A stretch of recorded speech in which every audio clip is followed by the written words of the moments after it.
right. Good morning, ladies and gentlemen. Welcome to the Week in Review. And it's not going to be as much a week in review. We get some huge news over the weekend, or overnight, excuse me, as strikes against Iran have reportedly begun overnight. Apparently, Israel took some preemptive strikes. Preemptive. I love that. Preemptive.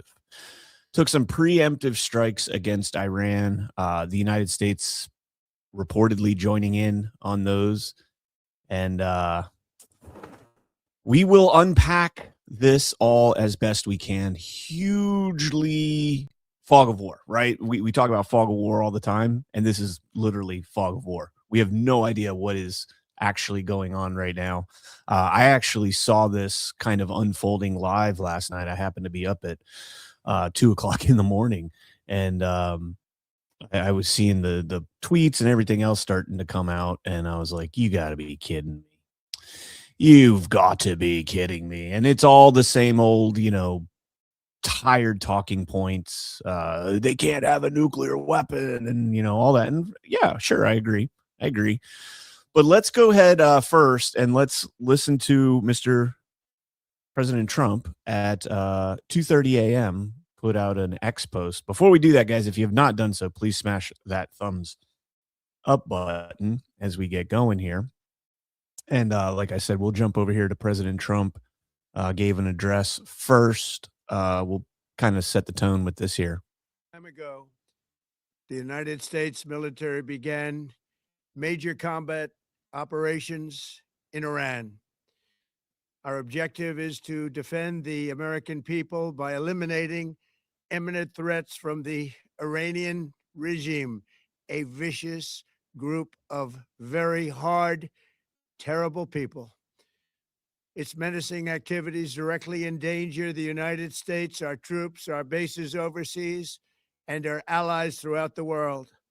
For 47 years, the Iranian regime has chanted death to America and waged an unending campaign of bloodshed and mass murder, targeting the United States, our troops, and the innocent people in many, many countries. Among the regime's very first acts was to back a violent takeover of the U.S. Embassy in Tehran, holding dozens of American hostages for 444 days. In 1983, Iran's proxies carried out the Marine barracks bombing in Beirut that killed 241 American military personnel. In 2000, they knew and were probably involved with the attack on the USS Cole. Many died. Iranian forces killed and maimed hundreds of American service members in Iraq. The regime's proxies have continued to launch countless attacks against American forces stationed in the Middle East in recent years, as well as U.S. naval and commercial vessels and international shipping lanes. It's been mass terror, and we're not going to put up with it any longer. From Lebanon to Yemen and Syria to Iraq, the regime has armed, trained, and funded terrorist militias that have soaked the earth with blood and guts. And it was Iran's proxy, Hamas, that launched the monstrous October 7th attacks on Israel, slaughtering more than 1,000 innocent people, including 46 Americans, while taking 12 of our citizens hostage. It was brutal, something like the world has never seen before. Iran is the world's #1 state sponsor of terror and just recently killed tens of thousands of its own citizens on the street as they protested. It has always been the policy of the United States, in particular, my administration, that this terrorist regime can never have a nuclear weapon. I'll say it again. They can never have a nuclear weapon. That is why in Operation Midnight Hammer last June, we obliterated the regime's nuclear program at Fordow, Natanz, and Isfahan. After that attack, we warned them never to resume their malicious pursuit of nuclear weapons, and we sought repeatedly to make a deal. We tried. They wanted to do it. They didn't want to do it. Again, they wanted to do it. They didn't want to do it. They didn't know what was happening. They just wanted to practice evil. But Iran refused, just as it has for decades and decades. They've rejected every opportunity to renounce their nuclear ambitions, and we can't take it anymore. Instead, they attempted to rebuild their nuclear program and to continue developing long-range missiles that can now threaten our very good friends and allies in Europe, our troops stationed overseas, and could soon reach the American homeland. Just imagine how emboldened this regime would be if they ever had and actually were armed with nuclear weapons as a means to deliver their message. For these reasons, the United States military is undertaking a massive and ongoing operation to prevent this very wicked, radical dictatorship from threatening America and our core national security interests. We are going to destroy their missiles and raise their missile industry to the ground. It will be totally, again, obliterated. We're going to annihilate their Navy. We're going to ensure that the region's terrorist proxies can no longer destabilize the region or the world and attack our forces and no longer use their IEDs or roadside bombs, as they are sometimes called, to so gravely wound and kill thousands and thousands of people, including many Americans. And we will ensure that Iran does not obtain a nuclear weapon. It's a very simple message. They will never have a nuclear weapon. This regime will soon learn that no one should challenge the strength and might of the United States Armed Forces. I built and rebuilt our military in my first administration, and there is no military on earth even close to its power, strength, or sophistication. My administration has taken every possible step to minimize the risk to U.S. personnel in the region.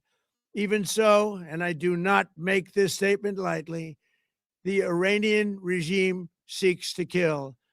The lives of courageous American heroes may be lost, and we may have casualties. That often happens in war. But we're doing this not for now. We're doing this for the future, and it is a noble mission. We pray for every service member as they selflessly risk their lives to ensure that Americans and our children will never be threatened by a nuclear-armed Iran. We ask God to protect all of our heroes in harm's way, and we trust that with his help, the men and women of the armed forces will prevail. We have the greatest in the world, and they will prevail. To the members of the Islamic Revolutionary Guard, the armed forces, and all of the police, I say tonight that you must lay down your weapons and have complete immunity, or in the alternative, face certain death. So lay down your arms. You will be treated fairly with total immunity, or you will face certain death. Finally, to the great, proud people of Iran, I say tonight that the hour of your freedom is at hand. Stay sheltered. Don't leave your home. It's very dangerous outside. Bombs will be dropping everywhere. When we are finished, take over your government. It will be yours to take. This will be probably your only chance for generations. For many years, you have asked for America's help, but you never got it. No president was willing to do what I am willing to do tonight. Now you have a president who is giving you what you want. So let's see how you respond. America is backing you with overwhelming strength and devastating force. Now is the time to seize control of your destiny and to unleash the prosperous and glorious future that is close within your reach. This is the moment for action. Do not let it pass. May God bless the brave men and women of America's armed forces. May God bless the United States of America. May God bless you all. Thank you. All right, so there we have it.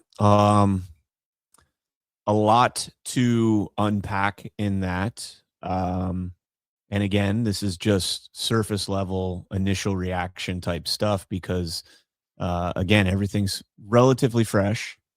We're going to go through. I've got some articles that essentially, again, I'm essentially just going to be reading and giving some opinion, but mainly reading and absorbing this as we all, have woken up into this. It's probably as fresh with you guys, with me, as it is with you guys. Um, Again, I did not expect to wake up to this. Well, I did technically because I saw it at 2 a.m. But yeah, so a couple things. First and foremost, President Trump hits on all of the. It, I'm thinking of like the 2001 version of me that saw the George W. Bush speech after 9/11 and was like, yeah, let's get these motherfuckers, that kind of shit. And it was exactly that. It was shit. And part of those emotions, kind of surfaced again in that speech. Well, no. I shouldn't say the emotions. The verbiage invoked what would have been those emotions in a 2001 version of me. But I will say, probably about 80% of that speech, I was like, oh, shit. Like when when you go to a job site and they have, it's been 43 days without an accident, 45 days without an accident. And then when you have an accident, it goes back to zero. I kind of feel like that with potentially, granted, it's literally hours long that this has been going on. But the potential for this to develop into something much more is definitely there. But I don't know. There's a lot of things President Trump says that are very interesting to unpack. Okay, so let's start out. He names out 47 years of terror. He names the nuclear weapons, still the ballistic missiles. He goes through all of the Lindsey Graham, Benjamin Netanyahu talking points, the neocon, warmongers, the war hawks, right? It's all the things that they say. I was told after the 12-day war in June of last year that we pushed their nuclear capabilities, the potential of them developing nuclear weapons, back decades. And here we are less than a year later doing the same thing. Now, we saw in that time frame, I think what President Trump did in that 12-day war, quote unquote 12-day war, was very strategic. It was Israel and Iran going at it. And President Trump said, you know what? Before this gets any bigger, let me give the pee-pee slap to both parties. Let me bomb these places allegedly and set their program back decades, whatever the time frame was. And so President Trump actually made Netanyahu, well, I don't know that he made him, but Netanyahu was the first one to come out and say that we've destroyed Iran's nuclear capabilities, and then President Trump doubles down on that. And I think that it was important that Netanyahu said that first, because that took away one of the deployments to justify continued hostilities towards Iran. And I feel like I don't know this one. I think this one's about regime change. They're rehashing the tired talking points. What President Trump says there that was interesting. So first he invokes 47 years, right? Which goes back to 1979 when the Shah was overthrown, Pahlavi, and Khomeini was, put in his place. And now we have Khamenei, who succeeded him. That was widely a CIA operation. Okay. Overthrowing him, Zbigniew Brzezinski, bringing up the madrasas, radicalizing, an entire generation essentially, and having that support for the Ayatollah in Iran was very much so influenced by the United States.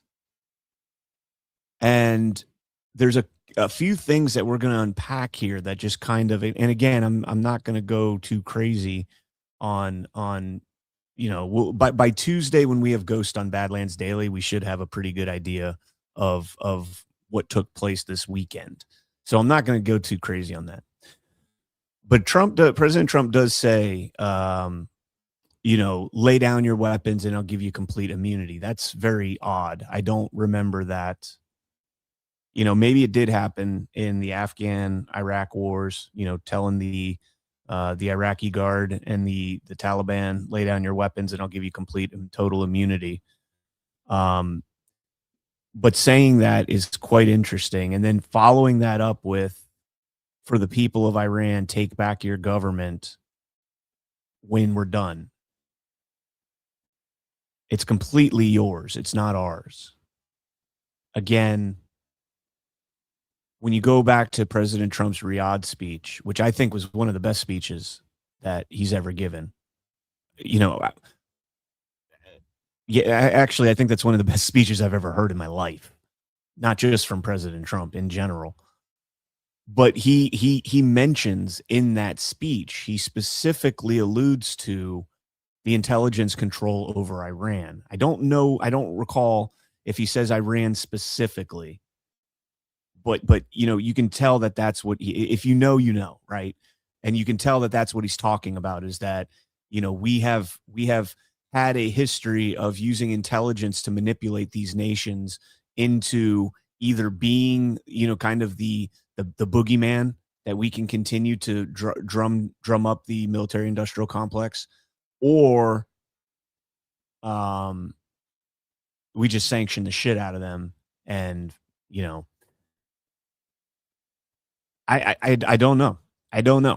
Again, I always try and give President Trump the benefit of the doubt, but on its face, I'm not pleased with this. I don't like the idea of us getting involved in conflict over there, especially conflict with this. If we did go to a full scale war with Iran, that would be a very difficult war. That would be a tough war. Iran has a robust military. They have a incredible cyber technological capabilities. They are, some of the people I know that are in that space say the Iranians, their military isn't the greatest. It's up there, but their cyberspace is where they are really strong. And so, if they want it, right now it's all like, missiles being shot down, ballistic missiles being shot down. You're not seeing any massive casualties. I think so far all we've really heard is one casualty. I think RT is reporting that Israel bombed a school in Iran that killed 70 school children. I don't believe that story. As much as as much as some people will want to believe it because it's Israel doing it, I don't believe that. It's coming from RT. Which by the way, I'm looking at both sides of the story. We're going to go through Fox News articles. We're going to go through statements directly from countries. We're going to go through RT articles, try and get both sides. So let's just get into it. All right. I don't want to, again, my initial take is I'm not pleased with this. However, there's a lot of undertones to President Trump's speech that implies that this is something that's going to this is a battle against the U.S. intelligence controlled apparatuses in Iran. Let's jump into this clip here. Fox News just kind of laying down a baseline. I can also report that there were no casualties. We heard that there was a missile that landed, and we saw some video of a missile landing near the U.S. Navy's Fifth Fleet headquarters in Bahrain. But I'm told there were no casualties, and in fact, that base is largely empty at this point. The target that was struck was an empty warehouse. So the U.S. military has been planning for this for some time, and they knew that the Iranians would immediately target the bases in UAE, Qatar, and Bahrain. And so they've been quietly drawing down from those bases, reorienting the warplanes and staff that are based there, but particularly the warplanes were moved and the fuelers and the tankers were moved to other bases a safer distance away. But Iran has even fired missiles at the U.S. base in Saudi Arabia, and that's pretty unusual.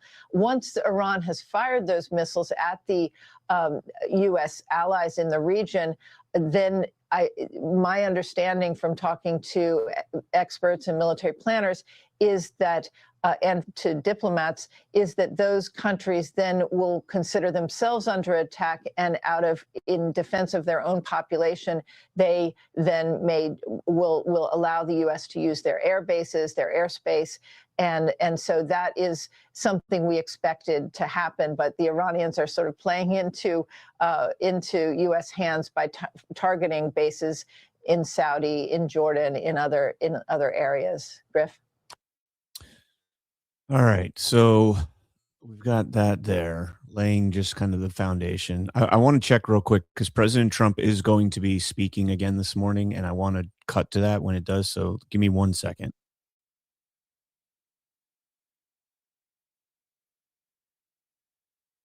Okay, so I was just checking RSBN still. Like, I'll jump to the speech when Trump is speaking again, but they're just playing his 8-minute speech that we just played. So,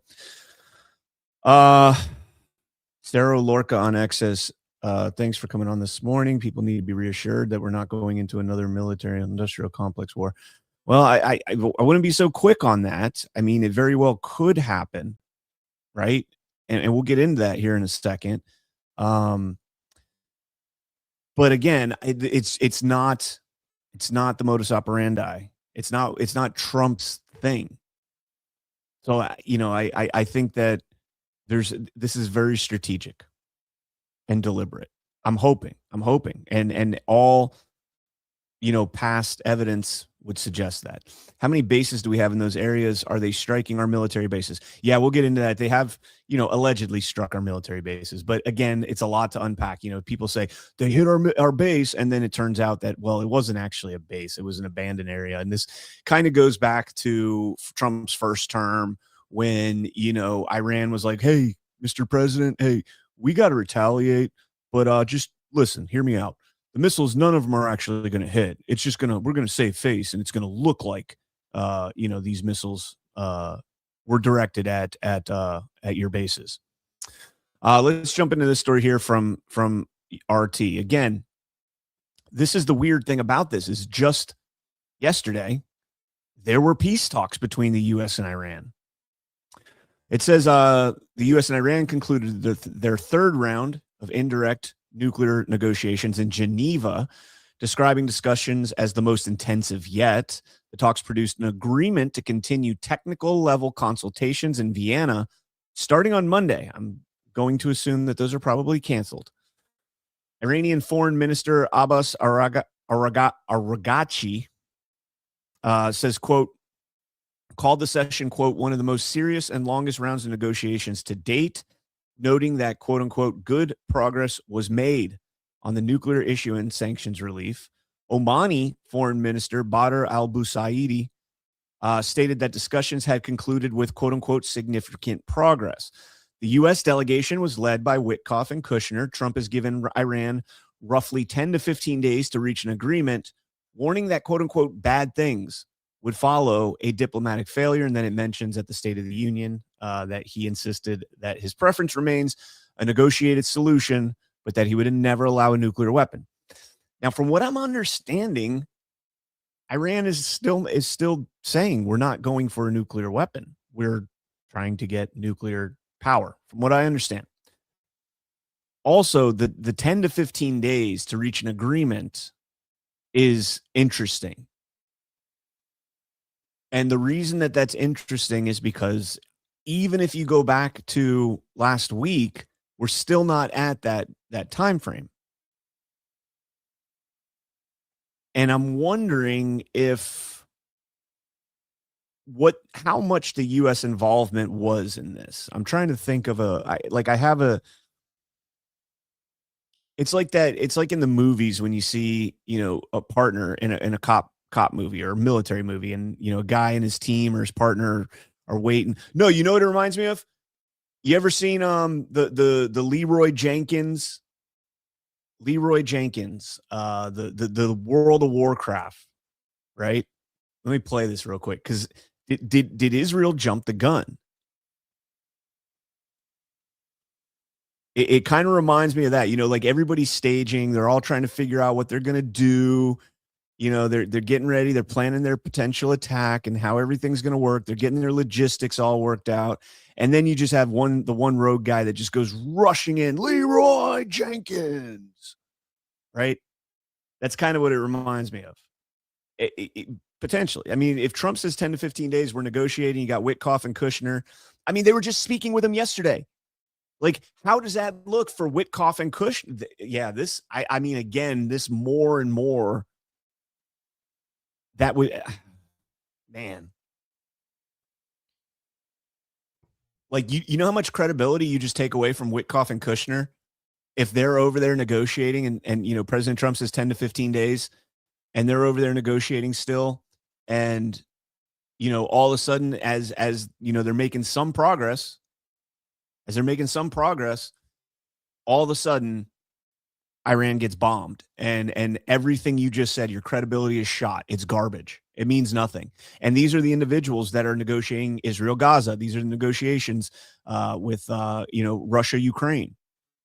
You just took away all of the credibility of your special envoy and the negotiations. And so, is it the Leroy Jenkins moment? And let's just play this because it's always epic. Hey guys, these eggs are giving us a lot of trouble in the past. Does anybody need anything off this guy, or can we bypass him? I think Leroy needs something from this guy. Oh, he needs those devout shoulders. Isn't he a paladin? Yeah, but that'll help him heal better. He'll have more mana. Christ. Okay. Well, what we'll do, I'll run in first, gather up all the eggs so we can kind of just, blast them all down with AoE. I will use Intimidating Shout to kind of scatter them so we don't have to fight a whole bunch of them at once. When my shout's done, I'll need Anthony to come in and drop his shout too, so we can keep them scattered and not to fight too many. When his is done, Bass, of course, will need to run in and do the same thing. We're going to need Divine Intervention on our mages so they can AE, so we can, of course, get them down fast because we're bringing all these guys. I mean, we'll be in trouble if we don't take them down quick. I think it's a pretty good plan. We should be able to pull it off this time. What do you... With 32.33, repeating, of course, percentage of survival. It's a lot better than we usually do. All right, thumbs up. Ready, guys? Let's do this. Leroy Jenkins! Oh my god, he just ran in. Save him! Oh, geez, stick to the plane. Oh, Jesus. Let's go. Stick to the plan, Shove. Stick to the plane. Oh, gee. Oh, fuck. Give me Divine Intervention. All right, you guys get the point. While everything's going on, being worked out, Leroy Jenkins. And I'm wondering if that's what happened here. If the U.S. was forced, I don't know. So Tehran has made clear that it must respect its sovereign right to enrich uranium for peaceful purposes, calling that non-negotiable and a core national strategic asset. Now, again, for peaceful purposes, I agree with that 100%, and I have all along. It's absurd that, the United States could be like, hey, you cannot have nuclear power. Not nuclear weapons, nuclear power. That's absurd. Iran has reportedly offered significant concessions, including a temporary freeze on high-level enrichment, reducing enrichment levels from current 60% purity down to as low as 1.5%, and in processing the enriched uranium through an Arab-Iranian consortium. I mean, that's a pretty damn good deal. Going from 60%, which still I do not believe is weapons grade, down to 1.5%, as low as 1.5%. Iran offered to dilute its existing stockpile of highly enriched uranium under the International Atomic Energy Association supervision rather than ship it abroad. Tehran insisted any agreement must include lifting of economic sanctions. Iran's ballistic missile program remains a significant sticking point. U.S. Secretary of State described Tehran's refusal to discuss its missile capabilities as a big, big problem. While Iran insists that its defense programs are not up for negotiation, Araghchi says that we are not developing long-range missiles, saying that we have limited the range to below 2,000 kilometers intentionally. Our missiles are defensive in nature. Now, this right here, this statement, now granted, this is RT, but this statement right here is always a litmus for me. U.S. intelligence assessments also appear to diverge from Trump's public statements on the urgency of the Iranian threat. According to sources familiar with intelligence reports cited by Reuters, Iran is likely years away from developing a quote-unquote military viable intercontinental ballistic missile, a timeline that does not support the president's claim that Tehran could soon target the U.S. mainland. Now, that is, the reason that's so peculiar to me is because anytime I see, especially with a place like Iran, where the intelligence has had a lot of influence over the current predicament, a lot, like incredible amounts, like, and so are they trying to kind of alleviate any idea of going into Iran and striking them over this because they don't want to support the current, revolution, color revolution, whatever you want to call it, that's going on there. They want to keep the status quo in Iran, and that would be the supreme leader, the Ayatollah. And President Trump is saying we're going to obliterate the government in there, and it's going to be yours, the people. Sounds familiar. Do with it what you will. This may, and he says, this may be the only opportunity you get for generations, because past presidents and future presidents will not touch this. And again, that is really interesting to me, that past presidents won't touch this, wouldn't touch this, and future presidents won't either. One of the main concepts of this presidency with President Trump is the obliteration of the deep state, and that would be directly involved with directly involving the intelligence apparatus. Not all of them, but a good, well, maybe not even a good chunk. I don't personally know how deep it actually goes, but I don't know. I found that comment to be really interesting. J.D. Vance said on Friday that President Trump has not yet made a final decision on military action. Apparently that came very quickly. If such a choice is made, it would be limited and not drag the U.S. into a years-long war in the Middle East. However, Iranian officials have responded by stressing that any attack would trigger a quote-unquote devastating war, and that U.S. bases and assets in the region would be considered legitimate targets. Iran's response would be, quote, broad and unlimited. So that's the gist there, that we were in negotiations with Iran before. Days before. Apparently, Israel took preemptive actions and the U.S. joined. And here we are. Again, like Trump says 10 to 15 days. That means 10 to 15 days. Witkoff and Kushner were sitting down with Iranians and Omanians yesterday discussing this. This doesn't make sense. Now, again,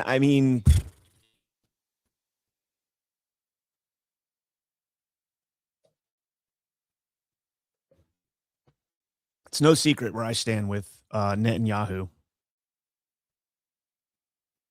And,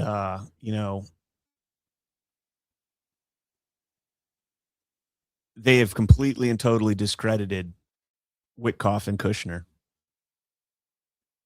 And maybe even J.D. Vance. Man.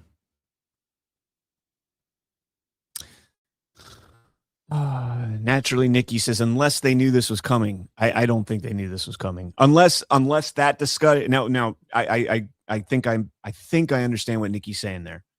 Did Kushner and Witkoff allude to this? Is this part of the kayfabe? I don't know if I'm going that far with this.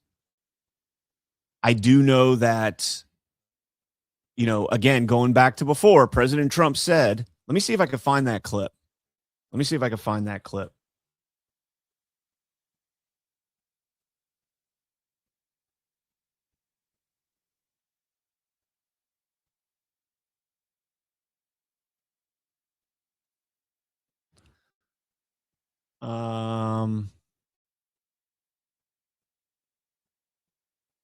It's an old clip, so it's sometimes difficult to find. But it was this it? No, that's not it. I should have had this ready to go.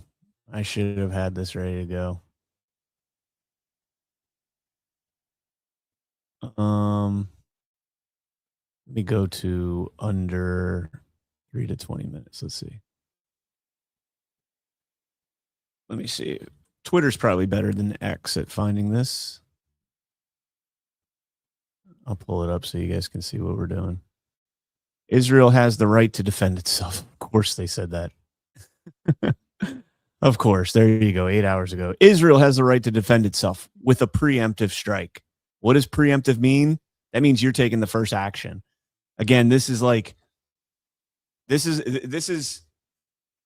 two brothers in school. Like, for anybody that has a bigger, for any guy out there that had a bigger brother or little brother, this would be like the little brother going up to the bully, punching him in the mouth, and then being like, I have the right to defend myself, and then running and hiding behind the big brother. Iran called to warn Trump of missile strike. I've played this clip before. I know John's played this clip many times before.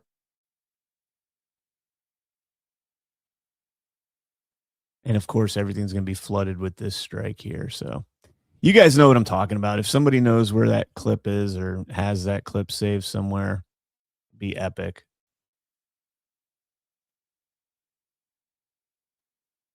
Others like Thomas Massey, who wrote this, acts of war unauthorized by Congress. The U.S. is attacking Iran, according to the AP. What is your response to Massey and to your colleagues who don't agree with this? That's bizarre. I'd like to remind my colleague over in the House that Iran massacred 30,000 of their own people right now. This war is not about the Iranian people. It's about this poisonous regime. And that's why I'm proud to stand with our military. I'm proud to stand with Israel, too. I might be a Democrat, but in this specific case, the president is absolutely correct to do these kinds of actions. And now we have Israel's back. And now that's why it's entirely the path for peace in that region. How many treaties, how much negotiation? I never thought they would work. Iran has only ever responded to these kinds of things. And now here we are right now, and they have the opportunity, real peace, and to change their way, committed to trying to destroy Israel and destabilizing the entire region. All right. So I'm not going to be able to find that. So, all right, we'll move on from that. We can take down Leroy Jenkins. We're not going to use that again. So I got another article here from RT, and then we'll get into some of the statements and all that stuff. Boop, boop, boop. Come on. There we go. Why is this lagging out so bad? All right, RT. The war they wanted, Netanyahu and Trump light the fuse in Iran. Israel announced it had launched a preemptive strike against Iran, framing the operation as an effort to neutralize what it described as imminent threats tied to Iran's missile and nuclear program. Multiple major outlets report that the U.S. was actively participating in the strikes. President Trump has now confirmed that as well. If there is one immediate conclusion that can be drawn from the first reports and official statements, it is that diplomacy was not merely failing in the background. It was being overtaken by force at the very moment when some mediators were still describing negotiations as salvageable. And that's alluding to what we just talked about, Witkoff, Kushner, the Omani foreign minister, and the Iranian foreign minister, Araghchi, sitting down and discussing this. This is very odd. That's a low blow if we did that shit. That is really a low blow if they did that. By the same token, like so imagine if we had been engaged in these talks with Iran, and all of a sudden, as we're getting close to potentially making some deal, whatever, we agreed to a follow-up meeting in very short time on Monday in Vienna. Imagine if all of a sudden Iran bombed one of our bases in Saudi Arabia or in Lebanon, whatever. We would be furious.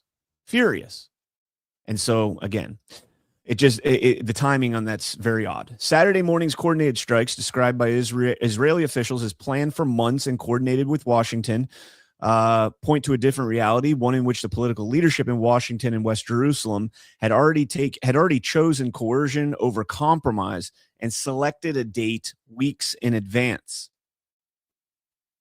That's interesting because you did have that John Kirikow guy. He said it was going to be Monday or Tuesday. I thought that was absolutely absurd. If there was going to be any strikes, you would never do it right before the State of the Union. Period. That was a shield against that. You would never escalate, conflict or engage in a conflict days before the State of the Union. It would be career suicide. Well, not career. I mean, maybe he gets a third term. He's talked about it again yesterday. But it would be detrimental to your administration. So I knew that wasn't going to happen. I also didn't think it would happen at all. I'm very surprised by this news.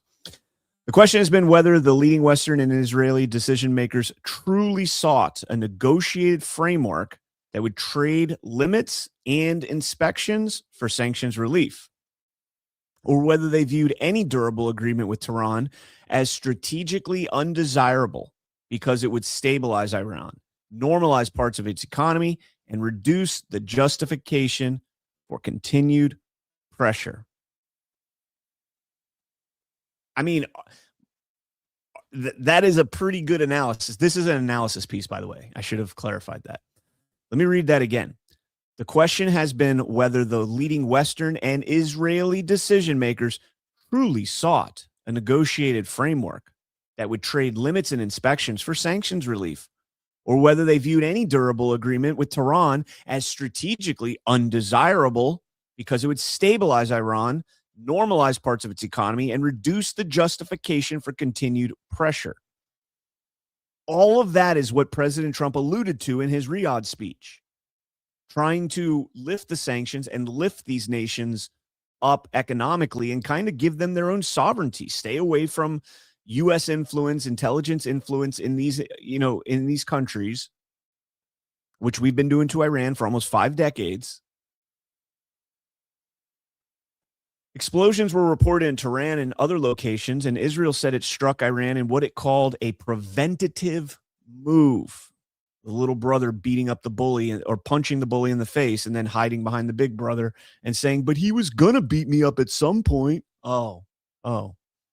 Whatever one thinks of Iran's intentions, it is notable that at least one prominent report stressed that Iran has long insisted it does not seek a nuclear weapon, and that international bodies and U.S. intelligence assessments have been central to the debate over how imminent any weaponization actually is. The gap between asserted threat and contested evidence has always been the space in which preventative war arguments expand. The gap between asserted threat and contested evidence has always been the space in which preventative war arguments expand, because uncertainty becomes a tool rather than a constraint. This was Trump's strategy in making Netanyahu in the 12-day war say, We've obliterated Iran's nuclear capability.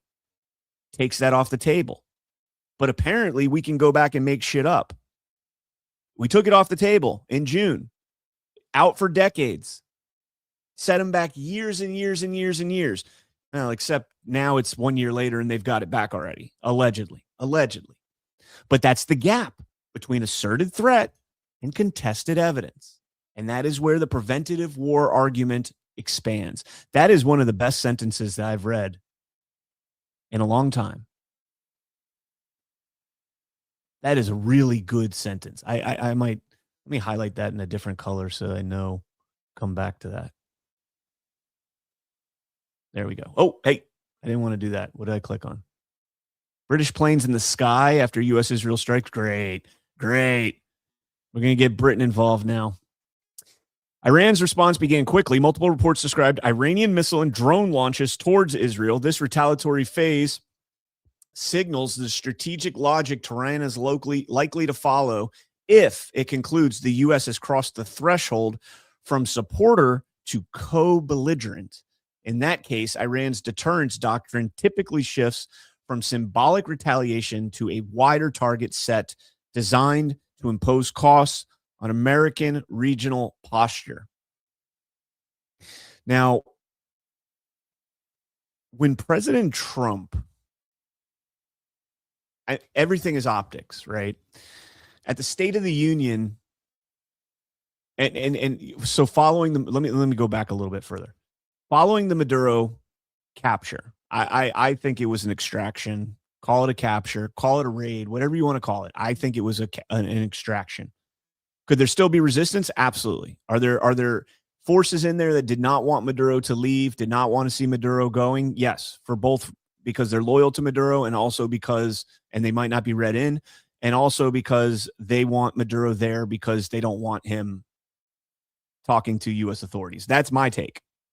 Could be wrong. But President Trump came out and talked about the discombobulator and taking out all of their defense systems, Russian and Chinese. Where do you think Iran gets their defense infrastructure from? Russia and Chinese, none of it worked. We killed it all. It was crushed. We crushed it all. That was President Trump at the State of the Union just on Tuesday. He's sending signal to Iran, to these people on the ground. Hey, you're dependent on the same Chinese and Russian technology that Venezuela had. And look what we did to Venezuela. We went right in there and we just took it out. We got him in, got him out. And by the way, here's a Medal of Honor for Chief Warrant Officer 5, Eric Slover, for your heroism under fire, getting in there. Then, by the way, Slover's not new. Look at this 100-year-old Korean War vet. He's a badass too. Americans are pretty badass, especially our service guys. I don't know, man. That's definitely, kind of a signal to them. Hopefully they got the signal. I don't know if they do or not.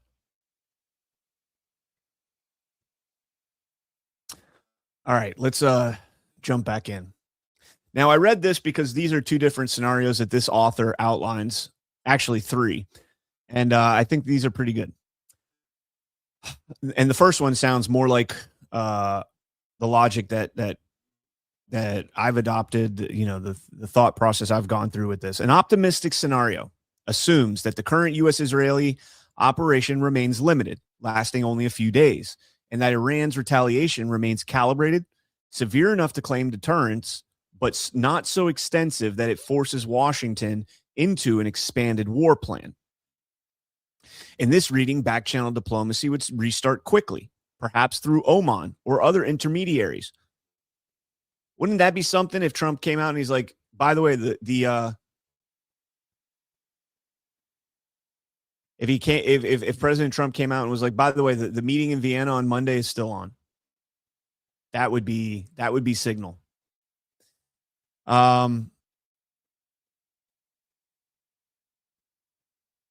Diplomacy would restart quickly, perhaps through Oman or other intermediaries, and after a burst of strikes, the region would sink into a tense pause similar in shape, if not in detail, to the lull that followed the June 2025 fighting. The argument for this scenario is straightforward. Every party has reason to fear uncontrolled escalation, and the economic and domestic political costs of a prolonged war would be enormous for all sides, including energy shock risks and the danger of widening unrest. Now, make no mistake, if there is a legitimate war that breaks out from this, it is not going to be confined to Israel, Iran, and, with support of the United States. Now, do I think that it'll end up World War III? I don't believe so. And the reason for that is because mutually assured destruction is almost inevitable at that point. I mean, could you imagine what war between Russia and the United States would look like? First off, where do we fight that? Are we going into Iran and Russians are coming into Iran and the U.S. is coming into Iran? You will literally destroy that country. That country will be a sweeping desert in a matter of a month with the amount of ordnance that both the U.S. and Russia would drop on there. And China would probably get involved too. I just don't see a war like that taking place. And it's not the direction that Trump's gone. The Dawn Road Doctrine has nothing to do. Iran is way out of our AO. So do we go in there? Do we obliterate the Ayatollah, give the people back their regime, and then wipe our hands of it and say, hey, it's on you guys now. That's your generational gift from the United States. Take it or leave it, but we're done. I don't know. The darker scenarios are easier to outline because they match the logic of what has already been signaled publicly. One negative pathway is a deliberately comprehensive campaign against Iran, but not limited to missiles, but expanding into sustained air operations, covert sabotage, and targeted raids. The covert sabotage has been going on for a while. We've known publicly that Mossad has been operating in this protest, the counter protests that are going, the color revolution that's going underway in Iran. That's public. The Israeli government has acknowledged it. Some reporting on Saturday highlighted sources characterizing the intent as decapitation of the Iranian regime, and other coverage described rhetoric urging Iranians to overthrow their government. I mean, President Trump literally encouraged them to overthrow their government. Put down your arms, take back your government. When we're done, take back your government. If this becomes the dominant strategy, the stated endpoint will not be a revised nuclear agreement, but a reordering of the Iranian state itself. Haven't seen that since Brzezinski. The potential outcome in that case, Pahlavi, I shouldn't say Brzezinski. Brzezinski orchestrated it. Pahlavi and Khamenei were the ones that did it. The potential outcome in that case is not democracy delivered from above, but structural collapse, factionalization, and the long-term possibility of Iran entering a failed state condition with centrifugal pressures in a country that is large, diverse, and heavily sanctioned, even in peacetime. Another negative pathway is grinding, widening war in which Iran absorbs initial blows, preserves its political center, and then shifts to attritional retaliation across the region. We're already seeing that. We'll get into that. Targeting U.S. facilities and partners in the Gulf and unleashing heavier strikes on Israel. Early indications that Gulf states are already feeling the shock underscore how quickly this could spill over. In this scenario, the conflict ceases to be a discrete episode and becomes a regional war that reroutes trade, militarizes maritime corridors, and pulls multiple actors into open confrontation, whether by choice or necessity. I am praying that last one is not likely, is not what's going to happen.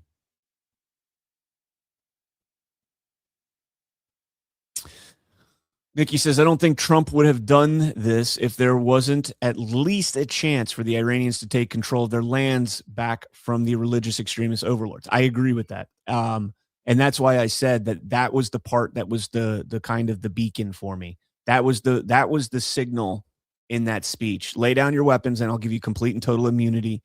And when we're done, we're going to when we're done, the government's yours. This is a generational opportunity. You're not going to see this ever again. No president before me would try it. No president after me would try it, because you don't buck against the intelligence community. And that's why that one clip that I read there, that the intelligence community is saying that Trump is way off in his assessments and they're years away from being able to make the ballistic missile. Leave Iran alone. Don't go in there and mess up our good thing we got going on there. Don't interfere in that. Is what that was the signal to me from that comment. So yeah, I do believe that there's a lot of signal that this is a move to put back in a non-Western controlled, and I don't want to say Western controlled, as much as Maduro was Western controlled, or Putin. Well, maybe not Putin so much. I think there's a little more love there, but it's the bad guy creates the boogeyman. That's what I should say. If there's no boogeyman in Iran, how do we justify Lockheed Martin and Raytheon and all those contractors and the military industrial complex, right? How do we allow the DARPA contracts to continue to flow if we don't have that Iranian boogeyman? The Russia boogeyman's not holding up anymore. The Russia, like, I think people look at Russia now and they're like, bro, you've been fighting with Ukraine for 4 years. Just quash them already. Just crush them. They're like the economy of Ukraine is. Where would the economy of Ukraine rank in the United States? Where would the economy of Ukraine rank amongst U.S. states? Let's see this. I bet you it's in the middle of the pack. I bet you we've got 20 states that have a higher.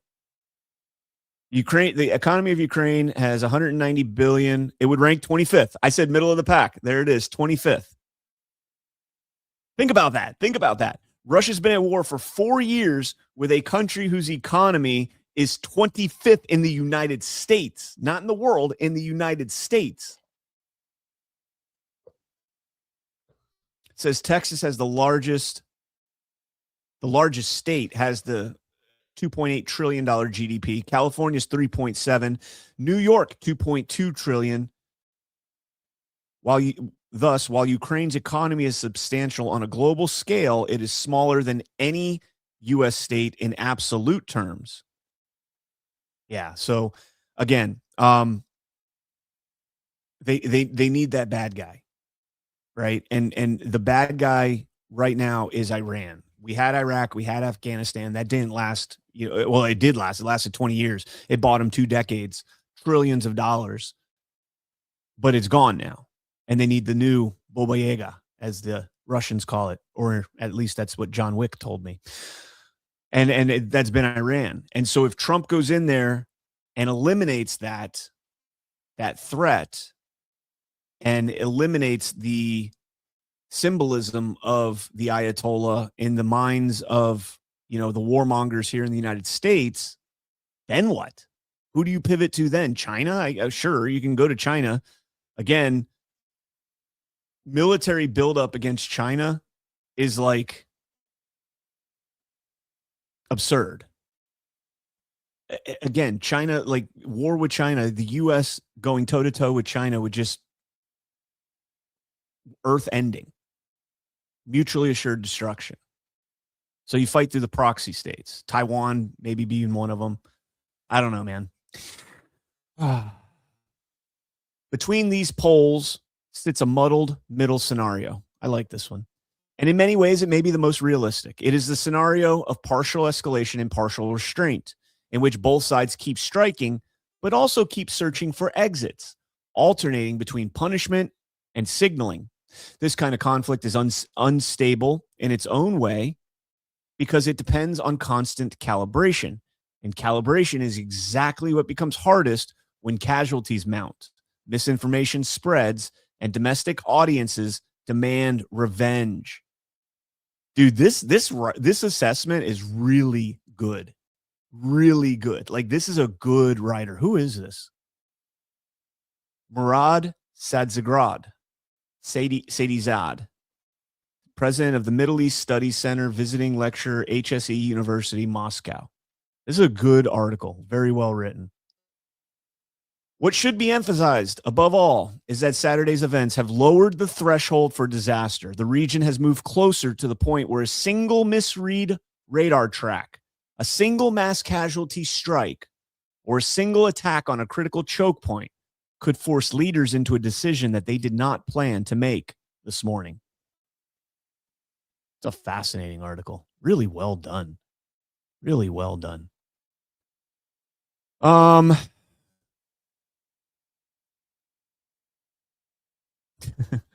Clay missed it last night. He says Taco Bell has CanCon in Florida. That's a lot of GDP. I had Taco Bell for my first time last night in like 3 months. In fact, it was so long that I went to go order my normal number 10, which is a grilled cheese stuffed burrito and a soft taco supreme. And the lady's like, "We don't have that anymore." And I was like, "What?" She's like, we don't have that. It's been like 3 months since we had that. And I said, "Are you kidding me? It's been that long since I've been to Taco Bell. Do you still have the grilled cheese stuffed burrito?" And she's like, "Yes." So I got that. And then I tried the chicken bacon ranch chalupas. Those were pretty good too. I love the chalupas. Like they take like the dough or whatever it is, and they put cheese around the outside, and then they fry it, or not fry it, but they like burn it on there, toast it, and it's nice and crunchy. So good. So good. It might have been 2 months. Mag says last night you said 2 months, maybe more. But the woman that was working there, who doesn't know me anymore, they used to know me. The one guy knew me. But yeah, she said that it's been off the menu for like 3 months. All right. Before we keep moving, let's go ahead and hit a sponsor here. If you guys don't mind, hit a sponsor and talk about our friends over at Rumble and the Rumble. Oh, wait, no, this isn't. Oh. Why am I having all sorts of issues right now?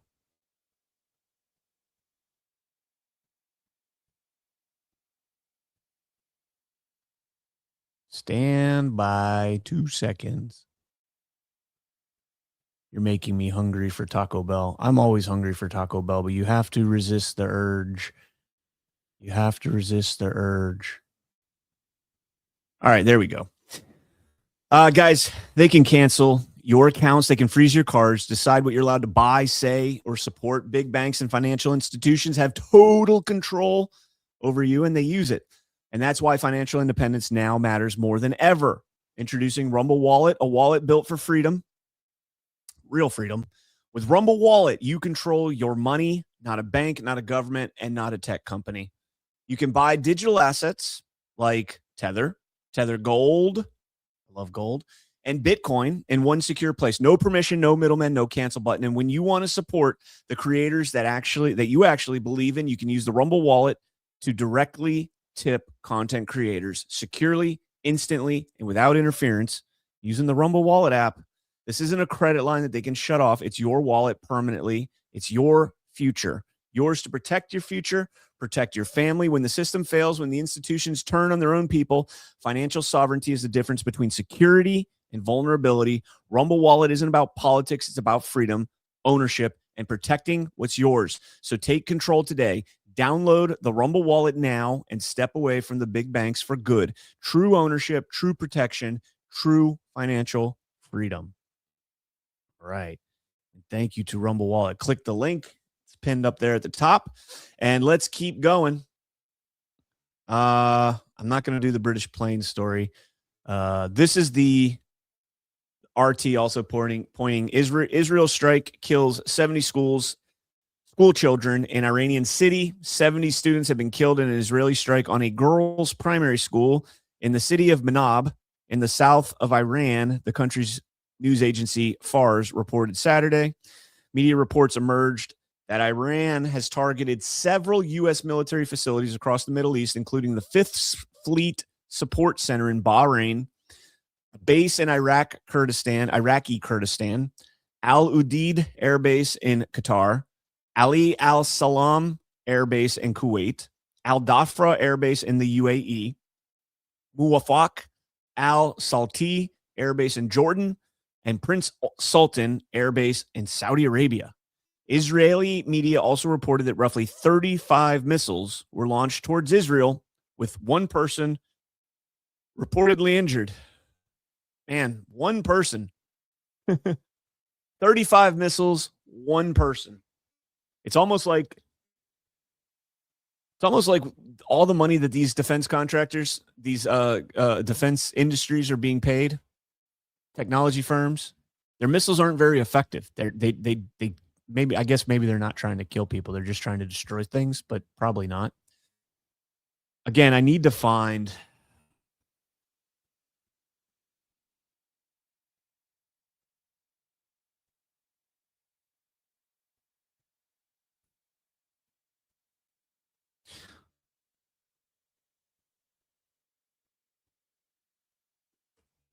that's interesting. Pete Hegseth is talking about the Boy Scouts of America before all this went down.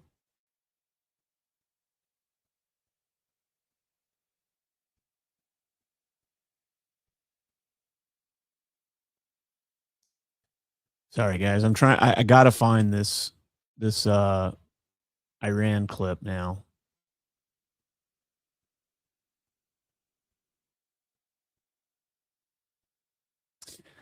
Oh man, I'm sorry, guys. Let me show with you guys. I'm going to use Grok now. Did President Trump say during an interview that Iran called him before striking a U.S. base to tell him that none of the missiles would hit?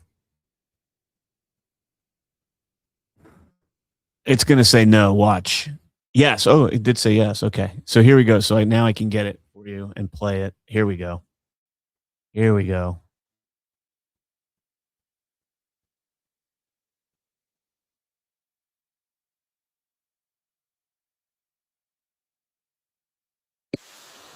Nope, that's not the one.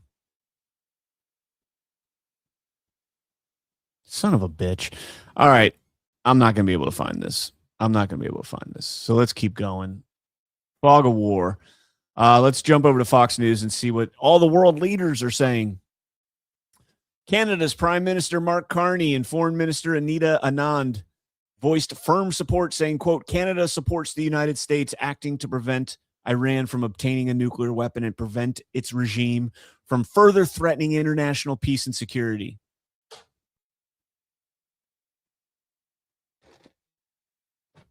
What has Iran done to threaten international peace or security? Who has Iran attacked in the last 20 years, other than the alleged back and forth between Israel, where they're like, he's doing it and they're doing it and they're doing it. Oh, well, they're running Hamas. Come on, guys. Come on. Described Iran as, quote, the principal source of instability and terror throughout the Middle East, and stressed it must never be allowed to obtain or develop nuclear weapons. Well, hopefully all that terror gets cut off when we can no longer, when the Ayatollah is out, if Trump obliterates the government and the people install a friendly regime. Maybe we could shake hands and let bygones be bygones and call it a day, go back to Riyadh, the Riyadh speech, and have the sovereignty of the nation, allow them to do what they got to do within their own borders. Doesn't mean we can't trade with them. Australian Prime Minister Anthony Albanese also endorsed the action, saying, quote, Australia stands with the brave people of Iran in their struggle against oppression and supports the United States acting in preventing Iran from obtaining a nuclear weapon. The UK said Iran, quote, must never be allowed to develop a nuke. So far, we've got Canada, Australia, the UK, Germany, and France. What's interesting here is it says that the UK Prime Minister Keir Starmer's office said he was speaking with the leaders of France and Germany, quote, as part of a series of calls with allies. Be funny if we're not included in that, right? French President Emmanuel Macron warned, quote, The outbreak of war between the U.S., Israel, and Iran carries grave consequences for international peace and security. The ongoing escalation is dangerous for all. It must stop, and called for an urgent meeting of the UN Security Council. France, Germany, and the UK also said they had, quote, consistently urged the Iranian regime to end Iran's nuclear program, curb its ballistic missile program, refrain from its destabilizing activity in the region and our homelands, and to cease the appalling violence and repression against its own people. By the way, that's like every neocon talking point right there. European foreign policy chief Kaja Kallas, which sounds like a rap name down here in Miami, DJ Khaled, described developments as perilous, saying, quote, Iran's ballistic missile and nuclear programs pose a serious threat to global security, end quote, while emphasizing, quote, protection of civilians and international humanitarian law is a priority. Like, they're rolling out every neocon talking point here. Can't have a nuke, can't have weapons, free the people.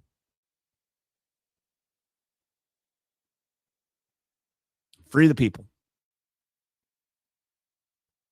Maybe Trump called that and said, that's why when we obliterate it, we're giving it all to you. You're not going to have any U.S. interference, any NATO interference. We're not coming in to try and dictate how you're going to rebuild your nation.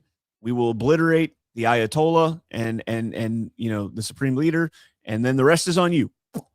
We'll see.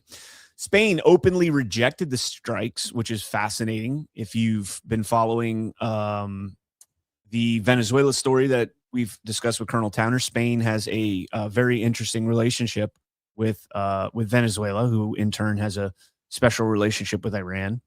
That's interesting. Spain openly rejected the strikes. Socialist Prime Minister Pedro Sanchez said, quote, we reject the unilateral military action by the U.S. and Israel, which represents an escalation and contributes to a more uncertain and hostile international order. Pakistan's foreign ministry and deputy prime minister Mohammed Ashaq Dar says, quote, we strongly condemn the unwarranted attacks against Iran and called for, quote, urgent resumption of diplomacy. A spokesperson for the Chinese embassy in Washington wrote on X that Beijing is, quote, highly concerned over the military strikes against Iran launched by the U.S. and Israel. He added that, quote, Iran's sovereignty, security, and territorial integrity should be respected and called for, quote, an immediate stop of the military action and no further escalation. Turkey's Minister Hakan Fidan held calls with counterparts across the region and says that the possible steps to be taken to help bring an end to the outbreak. And then Zelensky's like, motherland, although Ukrainians never, that's not how he speaks. Although Ukrainians never threatened Iran, the Iranian regime chose to become Putin's accomplice and supplied him with Shahed drones, Zelensky wrote, adding that Russia has used more than 57,000 Shahed-type attack drones against the Ukrainian people. Battle lines are being drawn.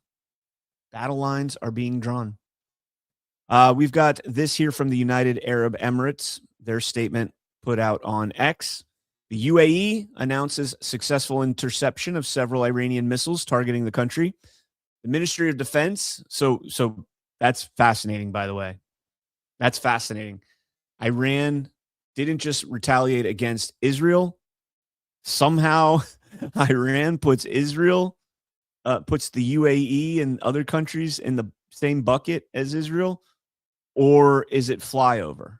Let me see. Let me pull up a map.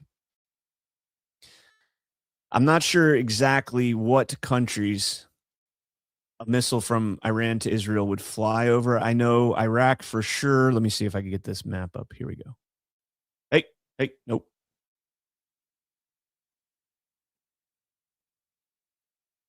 All right, so Iran to Israel, which is right there, would be Iraq, Syria, and that's it. So Iraq, Syria, and maybe parts of Jordan. So you got all the Emirates down there. Yeah, I don't know. All right, let's get back into the statement because there's a lot more.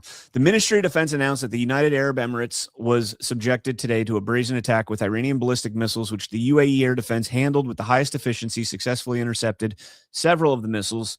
Relevant authorities in the country also dealt with the fallout of debris in a residential area in Abu Dhabi, which resulted in some material damage and the death of an individual of Asian nationality.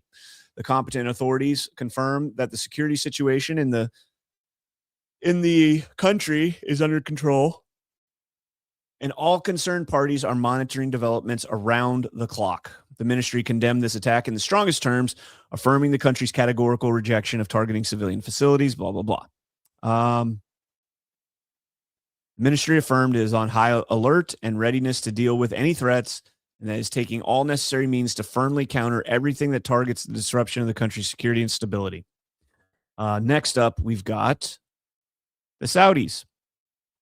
The Kingdom of Saudi Arabia condemns and denounces in the strongest terms the treacherous Iranian aggression and the blatant violation of sovereignty of each of the United Arab Emirates, the Kingdom of Bahrain, the State of Qatar, the State of Kuwait, and the Hashemite Kingdom of Jordan, affirming its full solidarity and standing by the side of the sister states and placing all its capabilities at their disposal to support them in all measures that they take, and warning of the grave consequences of the continued violation of the sovereignty of states and the principles of international law. Well said.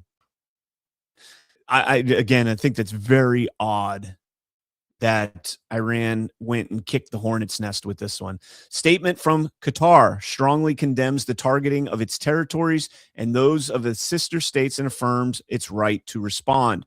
The state of Qatar expressed its strongest condemnation of the targeting of Qatari territories with Iranian ballistic missiles, considering it a flagrant violation of its national sovereignty, a direct assault on its security, blah, blah, blah. Yeah, so this is interesting, man. Like, Iran was like, you know what? Screw it. We're going to bomb all you guys. This is allegedly the strike on the military, the Fifth Fleet base in Bahrain.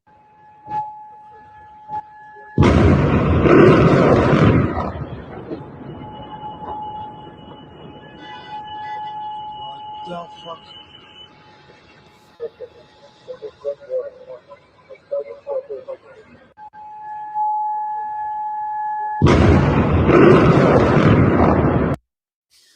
It's amazing that the guy just happened to be filming that particular place right there at the perfect moment.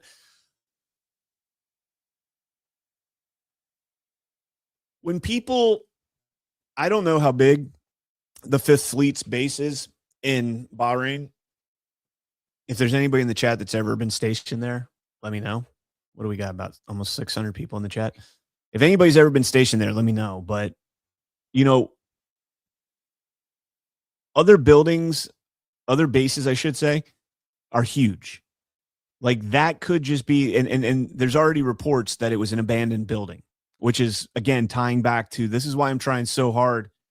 This is why I'm trying so hard to find that clip of President Trump saying, Iran called me to say, hey, Mr. President, we gotta retaliate. We can't let this go. We'll look weak if we don't retaliate. But hey, I'll make you a deal. I'm gonna drop all the bombs, the missiles outside of the base. You won't get hurt. Right? You won't get hurt. I don't know. Allegedly, reportedly, this is real. And this is Khamenei's house. بیتو زدن حرومیا یا ابوالفضل صاف کردن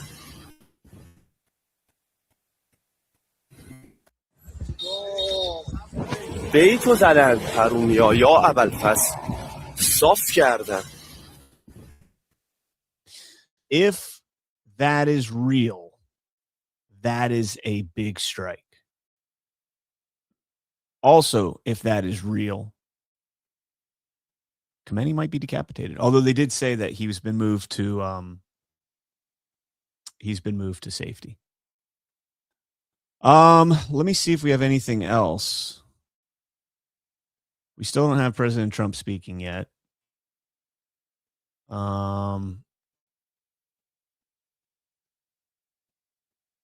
Let me clear out some of my clutter up here. Again, there's significant fog of war going on right now. This all literally just happened. We all have just woke up to this. The only thing we have to go on is, past in circumstances or whatever. Let's see what everybody's saying.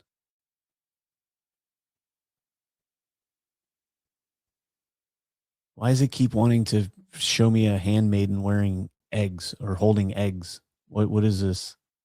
Let's see what's going on there. Benjamin, probably an understatement that you don't agree with everything, Benjamin.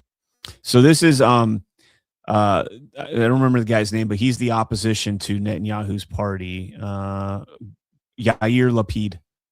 Yair Lapid. This is who Ghost was talking about this week. Probably an understatement that you don't agree with everything Benjamin Netanyahu does. It is an understatement. I'm just interested in your support this time. Is that reflected across Israel, do you think? Is there a general feeling that this is what needs to happen? Yes. This is beyond Israeli politics. This is beyond day-to-day politics. This is existential. Listen, there are only two countries in the UN in which one of them is openly saying our aim or our goal is the total destruction of another. And this is Iran about Israel. So this is an existential threat. It is coming to us after we were massacred on October 2023, and we're not going to allow this to happen anymore. So if everybody messes with us, this is the price it's going to pay.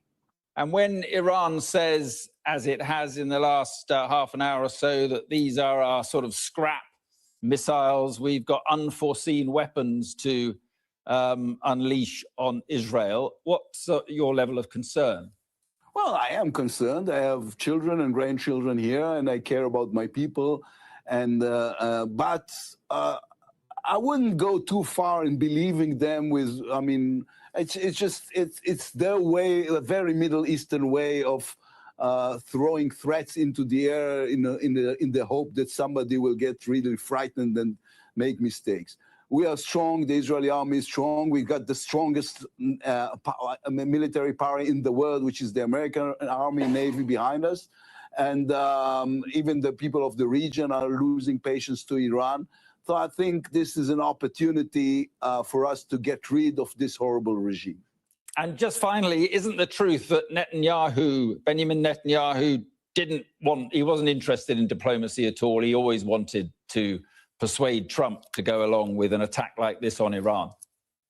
Yeah, we're pushing it out now in me agreeing with Netanyahu, but I do agree with Netanyahu on this one. I thought that this negotiation was just a way of stalling. It wasn't real, and therefore the military option was the right option in order to try to, as I was saying, obliterate the military side of it and be pushing for a change regime. There's probably an All right, so basically saying, I hate Netanyahu and I disagree with him on everything, but on this I do agree. Always be careful when you have that. when you have two people that are vehemently opposed to ideas of the other in one regard, in most regards, in almost all regards, and they come together in something like this, be very careful how you tread through that. What else do we got? Bricks sharing this post here. What does it say here? Strike on Iranian regime soldiers in Western Iran. No sound. This looks all too familiar. Oh, man.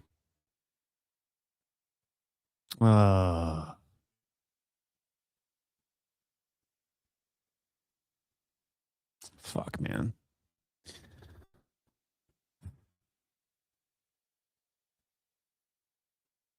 Iran warns no ship is allowed to pass through the Strait of Hormuz in response to U.S.-Israel attacks. Roughly 20% of the world's oil supply passes through this strategic waterway. Well, that would be just so bad if the U.S. had to depend on itself, Canada, and Venezuela for oil from here on out. Iranian drone strikes high-rise building in Bahrain. God. Again, grain of salt, fog of war, but geez Louise, man.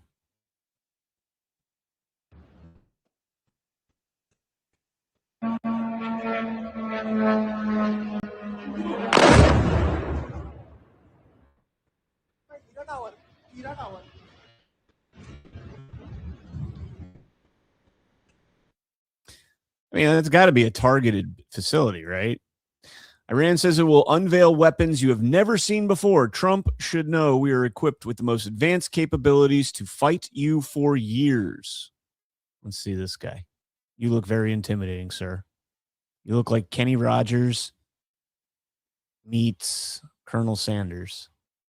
Trump should. Let me mute this because he's in.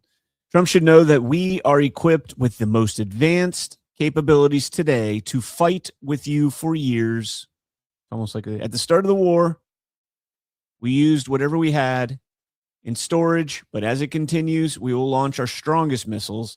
We will unveil weapons that you have never seen before. We'll bring those out in the following days. Okay, again, I mean, you can't talk tough to the United States. I'm sorry.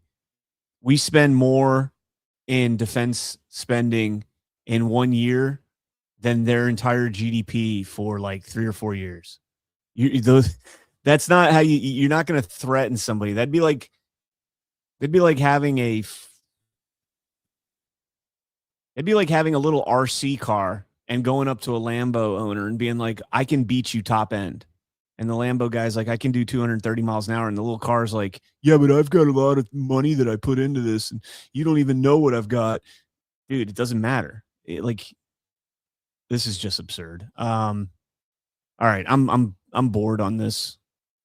I'm bored on the Iran thing. We'll have a lot more over the weekend. We got family in town from the West Coast, so I'm not going to try and doom out over this all weekend. President Trump said a lot of things that were good and a lot of things that were not so good. The not so good reverberates the neocon talking points, and the good reverberates the populist President Trump that we know and love. And so playing to both sides, placating. He is placating, but playing to both sides, perhaps. And again, I still we'll never know, but I still tend to believe that based on the negotiations between Kushner and with Kushner, Witkoff, and Arakshi and the Omani, what was his name? Sul Saidi, the Omani foreign minister. I think there was a deal that was going to be pretty close to being made, and they might have forced the hand. They might have forced the hand. All right. Again, like I said, I have family. I did not plan on this all taking place. I'm probably going to shut this show down for today. And I will keep this all my prep for the rest of the show up, and I will try to get back to you guys tomorrow afternoon. I have a softball game in the morning, so probably like around 1 o'clock, I'll try and get a weekend review show. So you get a 2-for-1 this time. You get, we still don't have President Trump speaking, so I'm not going to sit around too much longer for that. Oh, Super Buff wants 24-hour live coverage. Not today. If it was another weekend, I might. But again, I promised my wife her brother's in town, and I got to go see him. I'm probably going to get shit because they're a bunch of, yeah.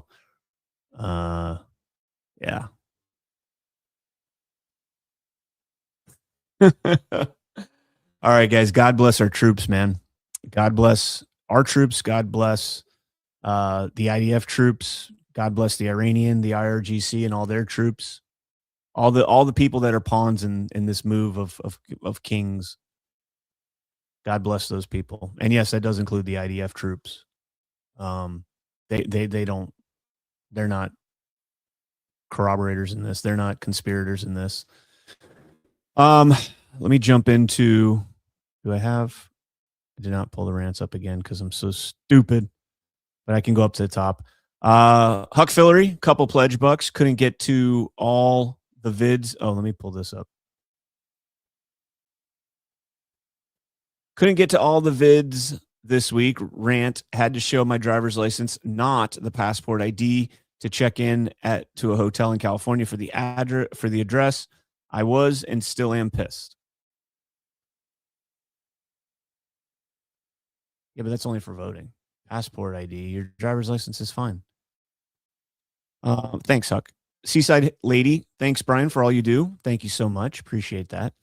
GTAC, I appreciate elections news. All you study and prepare 6 days a week. I wish I had thousands of times more to give for the work you do. Thank you so much. Your generosity is more than appreciated, man. No worries. By the way, if you guys did not see last night's Why We Vote with Harry McDougal, man, that was such a fun show. I had such a good time on that show with him and Ash. GFY, go F yourself, 420. What if we had been negotiating with the Iranian faction that will ultimately liberate Iran and not current leaders? Food for thought. You know, that is actually something that crossed my mind, and I couldn't find it when I was going back. But there's actually some things that RT says in their report that's kind of like, wait a second, who are they actually negotiating with? So that is a good point, GFY. You know, are we going to see as you know, Chris Pollard already put it in one of our chats this morning, are we going to see a Maria Karina Pahlavi emerge as the new leader of Iran, or the desired leader of Iran? It's of course a play on a Maria Hakuna Matata. Ellen Springer, you beat me to it, GTAC. I was thinking the exact same thing. This is only my second Saturday, but I listen to you every day during the week. Thank you, Brian. Thank you, Ellen. Appreciate that.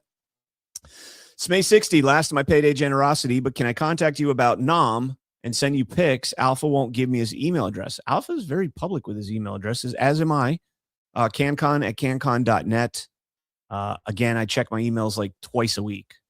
And so if it looks like spam, it gets immediately deleted, and then it usually takes me another day to go through the rest of my emails. I get a lot of emails. You could also DM me on X. Again, it's very hit or miss, man. It's very difficult for me to go through, the stuff that we get. So I try my best. But again, I think I saw an email from you, Smay. And if, I'll go back and double check that. Huck Fillery, just because, here's a couple Huck bucks. Again, thank you so much, Huck. And I think that's it. Again, if you're new here, please hit the thumbs up. Give me a follow. This is a special week in review kind of show. It's not necessarily a week in review. It's more a night in review. All the stuff that happened last night. Again, all we know is President Trump has acknowledged that the U.S. is involved in these strikes. Israel struck preemptively against Iran because of their nuclear weapons that we were told were destroyed. A while back in June of 2025. But somehow we needed to strike again, so here we are. I don't know. We were in diplomatic negotiations on Friday, striking on Saturday. Go figure, guys. I don't know. But we will see. Fog of war. I will try and get back with you guys tomorrow afternoon. No promises. I will do my absolute best. And if I do, I will set it up beforehand. Okay. Cancon@cancon.net. Yes. That is, no, you got it spelt wrong. CANNCON at cancon.net. Let me show you. Spelling here. CANNCON at cancon.net. Unique chatters chat uniquely. Yeah, unique chatters, pop in, say hello. It helps us out with the algorithm. Again, smash the thumbs up, share the show out. And I will see you guys hopefully tomorrow. I hope you guys all have a great day. Try and stay out of the news. Fog of war. Anything you get right now, take with a grain of salt. And Stay frosty. God bless each and every one of you. God bless America. Make the deep state pay for this.